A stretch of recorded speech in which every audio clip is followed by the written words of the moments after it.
Muscular dystrophy जैसे हमें पता है, डिस्ट्रॉफी है वास्टिंग ऑफ द मसल्स। जो मसल्स हैं उनका वेस्ट हो जाना या उनका ख़त्म हो जाना, तो इस तरह की जो कंडीशन होती है इसको मस्कुलर डिस्ट्रॉफी कहते हैं। एक दूसरी चीज़ होती है मस्कुलर एट्रोफी। बहुत से लोग जो है इसमें आपस में मिक्सअप कर देते हैं, कंफ्यूज हो जाते हैं कि मस्कुलर डिस्ट्रॉफी क्या है और मस्कुलर एट्रोफी क्या है। मस्कुलर डिस्ट्रॉफी में जो हमारी मसल्स होती हैं उनको हमें रिजर्व करके रखना पड़ता है, उनको ज़्यादा यूज़ हमें नहीं करना है, क्योंकि जो उसके अंदर बल्क मौजूद है, जो उसके अंदर प्रोटीन मौजूद है, एनर्जी मौजूद है, अब क्योंकि नई मसल्स नहीं बन रही हैं और इन मसल्स जो भी आपके पास हैं उसको आपको प्रोटेक्ट करके रखना होता है। और जो मस्कुलर एट्रोफी होती है उसमें अगर हम अपने मसल्स को ज़्यादा यूज़ नहीं करते हैं या मसल्स को किसी तरह से नुकसान पहुंचाते हैं, तो उससे जो कंडीशन होती है उसमें उसको हम मस्कुलर एट्रोफी कहते हैं। मस्कुलर एट्रोफी में आप जो है मसल्स को बना सकते हैं और आसानी से मसल्स बिल्ड हो जाती हैं, लेकिन जो मस्कुलर डिस्ट्रॉफी होती है उसमें मसल्स को, क्योंकि नई मसल्स नहीं बनती हैं, तो जो आपके पास मसल्स प्रिजर्व हैं या जो रिजर्व कोटे में आपके पास मसल्स हैं उनको आपको जो है प्रोटेक्ट करके रखना पड़ता है।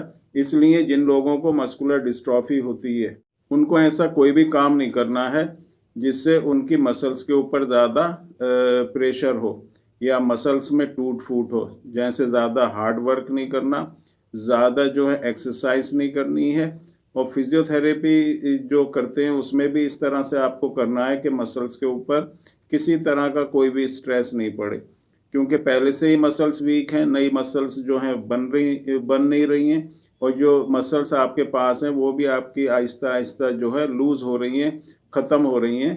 तो इस तरह का काम नहीं करना जिससे जो मसल्स है वो बहुत तेज़ी से ख़त्म होने लगे। सिम्टम्स की अगर हम बात करते हैं मस्कुलर डिस्ट्रॉफी की, तो इसके जो सिम्टम्स होते हैं वो यही होते हैं, चलने में और जो हमारी मूवमेंट है उसमें प्रॉब्लम होना।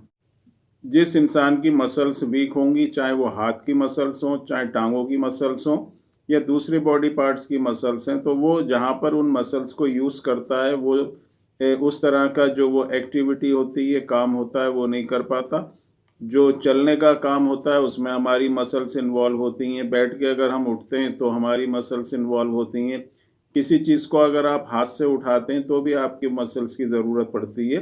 तो इस तरह के जो भी काम होते हैं उसमें जिनको मस्कुलर डिस्ट्रॉफी होती है करने में परेशानी होती है।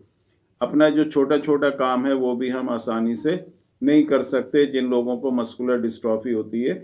तो मस्कुलर डिस्ट्रॉफी में यही होता है कि आप अपना जो भी आपकी मूवमेंट है बॉडी की उसके ऊपर इफ़ेक्ट आता है।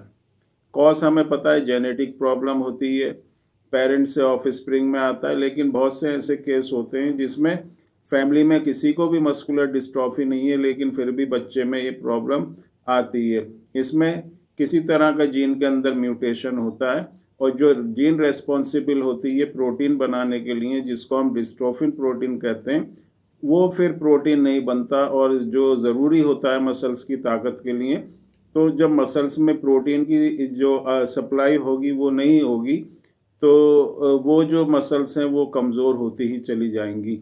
ये इसका कॉज़ होता है। अगर हम ट्रीटमेंट के बारे में बात करें तो बहुत से ज़्यादा जो लोग होते हैं वो बहुत ज़्यादा परेशान हो जाते हैं कि जिनको मस्कुलर डिस्ट्रॉफी है कि अब इसका जो कोई भी ट्रीटमेंट नहीं है, कोई इलाज नहीं है, और जगह-जगह जो ये लोग इस तरह के पेशेंट्स होते हैं वो ट्रीटमेंट कराते हैं। स्टार्टिंग में किसी को भी मस्कुलर डिस्ट्रॉफी या चलने में, बैठने उठने में प्रॉब्लम होती है तो वो एलोपैथिक मेडिसिन्स की तरफ जाता है। डॉक्टर उसको डायग्नोस करते हैं। स्टार्टिंग में मल्टीविटामिन, कैल्शियम वगैरह जो भी सप्लीमेंट्स होते हैं वो दिए जाते हैं। उसके बाद जब कंडीशन इम्प्रूव नहीं होती तो स्टेरॉइड्स दिए जाते हैं। इस तरह की मेडिसिन देने के बाद भी देखा गया है कि मस्कुलर डिस्ट्रॉफी के पेशेंट्स को कोई भी बेनिफिट नहीं होता, कोई भी फ़ायदा नहीं होता, और टाइम के साथ साथ ये जो प्रॉब्लम होती है बढ़ती ही चली जाती है। बच्चे जिनमें मस्कुलर डिस्ट्रॉफी होती है, डीएमडी, ड्यूशेन मस्कुलर डिस्ट्रॉफी, थोड़े से ही टाइम में उनको बहुत ज़्यादा वीकनेस हो जाती है, और वीकनेस इतनी ज़्यादा हो जाती है कि अब ये बच्चे जो हैं बैठ के उठने में और चलने में इनको प्रॉब्लम होती है। चलते चलते गिर जाते हैं, एड़ी उठा के चलने लगते हैं, जब ज़मीन से उठते हैं तो घुटने पे हाथ रख के उठते हैं या ज़मीन के ऊपर हाथ रख के उठते हैं। जीने पे ये नहीं चढ़ पाते, अपना काम नहीं कर पाते। मसल्स जो है टाइम के साथ साथ बहुत तेज़ी से वीक होती रहती हैं। तो अब इसको ट्रीट किस तरह से करना है, तो जो बेस्ट ऑप्शन होता है ट्रीटमेंट का वो होम्योपैथिक मेडिसिन ही होती हैं।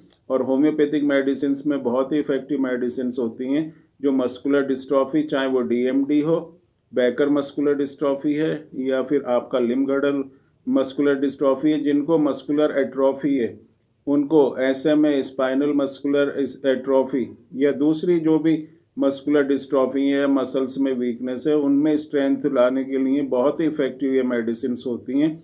इन मेडिसिन को जो है कम्बिनेशन या फार्मूला के फॉर्म में दिया जाता है और इस तरह से मेडिसिन को मिक्स किया जाता है कि आपकी जो ओवरऑल स्ट्रेंथ होती है मसल्स की, उसको बहुत हद तक ये मेडिसिन बढ़ा देती हैं। मसल्स आपकी स्ट्रांग होती हैं, उनके अंदर स्ट्रेंथ आती है और आहिस्ता आहिस्ता जैसे आप ये मेडिसिन लेते रहते हैं, आपकी बॉडी में ताकत आने लगती है, मसल्स में स्ट्रेंथ आने लगती है और आपको बहुत अच्छा इम्प्रूव हो जाता है और कंडीशन बहुत अच्छी हो जाती है। और ये आगे को बढ़ना भी, जो इसकी जो प्रोग्रेस होती है बीमारी की, वो भी रुक जाती है। सीपीके जो बड़ा होता है वो भी कंट्रोल में आ जाता है। लेकिन होम्योपैथिक में जो चीज़ होती है वो कि कोई भी स्पेसिफिक मेडिसिन जो है किसी भी बीमारी की नहीं होती।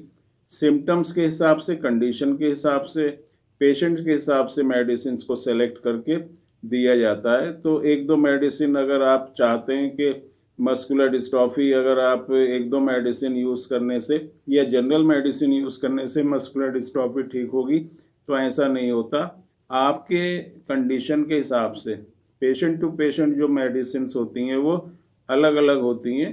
तो जिन लोगों को मस्कुलर डिस्ट्रॉफी है वो अपनी पूरी डिटेल जो है, उनकी जो भी रिपोर्ट्स हैं, उनकी कंडीशन क्या है, उनके सिम्टम्स क्या हैं, इस तरह की अपनी पूरी डिटेल जो है व्हाट्सएप नंबर जो कि डिस्क्रिप्शन बॉक्स में दिया गया है उस पर आप भेज सकते हैं।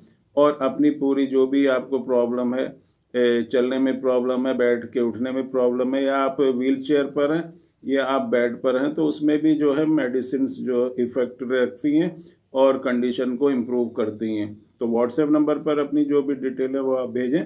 कोशिश करेंगे कि आपकी कंडीशन में इम्प्रूवमेंट हो, आपकी कंडीशन स्टेबल हो और जिस तरह आप पहले एक नॉर्मल लाइफ जीते थे उस तरह से आपकी जो लाइफ है वो फिर से हो और आप एक हेल्दी लाइफ जो है